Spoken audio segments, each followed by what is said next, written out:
ভাই, এটা তো তেঁতুলের ক্যান্ডি, গাছে ঝুলছে তো। হ্যাঁ, দেখি গাছের নিচে চেয়ে এটা ছিঁড়ে দেখি হ্যাঁ, এই তো, এই তেঁতুল ক্যান্ডি ভরা তো কতগুলো, এই তো কি মজা। হুম, এই তো আরো একটা খেয়ে নি।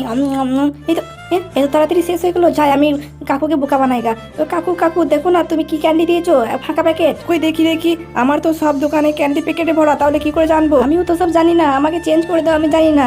ঠিক তো, এটা তো ফাঁকা, কি করে আমি জানি না, আমাকে নতুন দাও, আমি খাবো। আরে পিঙ্কি, নতুনে তো আরো 20 টাকা লাগবে, তুই দে। কি? আর নতুনে 20 টাকা আমি পারবো না, ফিরতে দাও, তাহলে সবাইকে সাবস্ক্রাইব করে দেবে, দেখবে। বেশ দাঁড়া, তোকে দি নতুন। এই দেখ, কোনটা নিবি? তো এটা নেবো। বেশ কাকা, আমি আসছি, বাই বাই। আমার দোকানে ক্যান্ডি ভালো লাগলে সবাই লাইক আর সাবস্ক্রাইব করবে।